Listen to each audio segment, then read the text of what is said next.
Central high school, Springfield, Missouri भूतिया है। मैं जानता हूं कि आप क्या सोच रहे हैं।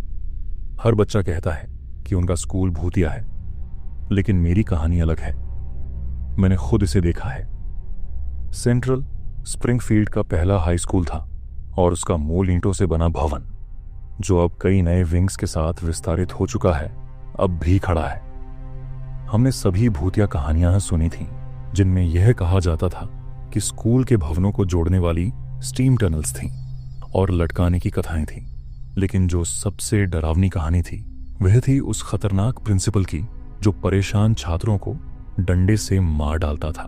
यह सब तब हुआ था जब स्प्रिंगफील्ड एक छोटा सा शहर था और ओजार्क के क्वीन सिटी के रूप में विकसित नहीं हुआ था। हम सब ने ये अफवाहें और कहानियां सुनी थीं, जो शायद अतिरंजित थीं, लेकिन हाई स्कूल के छात्र होते हुए हमें एक चीज का यकीन था। हमें रात के समय स्कूल में होना था। मैं वही था जिसने यह आइडिया दिया कि हमें ड्रामा क्लास ज्वाइन करनी चाहिए। वे साउथ पैसिफिक का प्रदर्शन तैयार कर रहे थे और जैसा कि मैंने अपने दोस्तों को बताया, अगर हमें अंदर घुसना था तो हमें स्टेज हैंड्स के रूप में क्लास ज्वाइन करनी होगी। प्रदर्शन के बाद सफाई करने में मदद करनी होगी और फिर वहीं रुकना होगा। और यही हमने किया। खैर, केवल कुछ लोग ही क्रू में शामिल हो पाए, लेकिन बाकी सभी को अंदर लाना आसान था। हम 3 जोड़ों में बंट गए, मैं और सारा, रिच और पॉल, और मिशेल और डैन। हमारे पास टॉर्च नहीं थे और ये उस समय की बात है जब हमारे पास मोबाइल फोन भी नहीं थे, लेकिन खिड़कियों से चांदनी और स्कूल के गलियारों से परिचितता हमें स्कूल में घूमने में मदद कर रही। लगभग 1 घंटे बाद हमें लगा कि शायद ये सभी कहानियां बस कहानियां ही थीं। हम जिम की तरफ बढ़ने लगे और सभी ने अपनी अपनी अनुभवों की तुलना की, लेकिन हर किसी ने यही कहा कि उन्होंने कुछ अजीब नहीं देखा या सुना। और तभी एक कुर्सी जिम में उड़ी और दीवार से टकराई। क्या हो रहा है? मैंने चौंकते हुए कहा। तभी कुछ और देखा। सैकड़ों छोटे छोटे चमकते हुए कीड़े जो जमीन पर रेंग रहे थे। वे तिलचट्टे थे। कभी कभी जिम में तिलचट्टे दिखते थे, लेकिन आमतौर पर 1 या 2, न कि सैकड़ों। चलो यहां से चलते हैं, मिशेल चिल्लाई और हम सबसे पास के बाहर के रास्ते की ओर भागे, जो ऊपर की मंजिल की सीढ़ियों की ओर जाता था। ऊपर पहुंचने के बाद हमें एहसास हुआ कि शायद ऊपर जाना सबसे अच्छा विचार नहीं था, लेकिन तिलचट्टे हमारे पीछे नहीं आए थे। हम एक क्लासरूम के पास खड़े हुए थे जब हमें जोर जोर से कदमों की आवाज सुनाई दी। हम सब दीवार से सटकर खड़े हो गए ताकि जो भी आ रहा था वह सिर्फ हमारे पास से गुजर जाए। जैसे जैसे कदमों की आवाज पास आती गई, हमारी घबराहट बढ़ती गई। अब बस करो, रिच ने कहा और वह क्लासरूम में दौड़ गया। सारा भी उसके पीछे दौड़ी। दरवाजा जोर से बंद हो गया।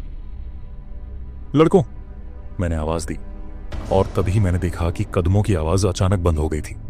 फिर हमें चीखें सुनाई दी और कुछ दीवार से टकराया, फिर कुछ और। वे लगातार चीख रहे थे। पॉल ने दरवाजा खोलने की कोशिश की, लेकिन हैंडल अटक गया था। आखिरकार कुछ मिनटों बाद दरवाजा खुला। हम अंदर गए। क्लासरूम में सभी डेस्क और कुर्सियां गिर चुकी थीं और कुछ पर क्लियरली यह निशान थे कि उन्हें दीवार से मारा गया था। कैसे हुआ ये? मैंने हैरान होकर पूछा। वे भारी थे, उन्हें दीवार से मारना कोई आसान काम नहीं था। हमने सारा को एक कोने में झुका हुआ पाया, जो रो रही थी और बड़बड़ा रही थी। उसके नीचे एक गीला धब्बा था। रिच दूसरी ओर खिड़की की ओर बढ़ते हुए नजर आ रहा था। उसे पकड़ो, मैंने कहा और डैन ने रिच की तरफ दौड़कर उसे पकड़ा। मुझे जाने दो, मुझे कूदने दो, मुझे मरने दो, रिच चिल्लाया। यह बहुत हो चुका है, मैंने कहा। हमें यहां से निकलना होगा। मिशेल और पॉल ने सारा को उठाया और डैन रिच की मदद कर रहा था। हम सब बाहर की ओर बढ़े। हमने जैसे ही हॉल से बाहर कदम रखा, सभी दरवाजे एक साथ बंद हो गए। फिर वे फिर से खुले और फिर से बंद हो गए। अब बस करो, मिशेल चिल्लाई और वह और पॉल सारा को सहारा देते हुए सीढ़ियों की तरफ भागने लगे। डैन उनके पीछे दौड़ा और मैं रिच को खींचते हुए चल पड़ा। नीचे तिलचट्टे जैसे गायब हो चुके थे और हम सबसे पास के बाहर के दरवाजे की तरफ बढ़े। हम दरवाजे को धक्का देने लगे, लेकिन कुछ नहीं हुआ। आगे बढ़ो, धक्का दो, मिशेल ने चिल्लाया और पॉल, डैन और मैंने मिलकर दरवाजे को जोर से धक्का दिया। हम सारा और रिच को बाहर खींच लाए और जैसे ही हम कारों की तरफ बढ़े, हमें पीछे दरवाजा बंद होते हुए सुनाई दिया। डैन ने रिच को उसकी कार में बैठने में मदद की, जबकि मिशेल और पॉल ने सारा को उनकी कार में बिठाया। मैं अपनी कार की ओर भाग रहा था और जैसे ही मैं अंदर बैठने जा रहा था, अचानक पीछे स्कूल की टावर की ओर देखा। वहां की ऊपरी खिड़की में एक व्यक्ति का आकार साफ दिख रहा था जो हमारी तरफ देख रहा था। यही वह पल था जब मुझे एहसास हुआ कि सबसे डरावनी बात यह थी कि हम जानते थे कि स्कूल में कुछ था और वह जानता था कि हम जानते हैं। अब हमें सोमवार को वापस क्लास में जाना था।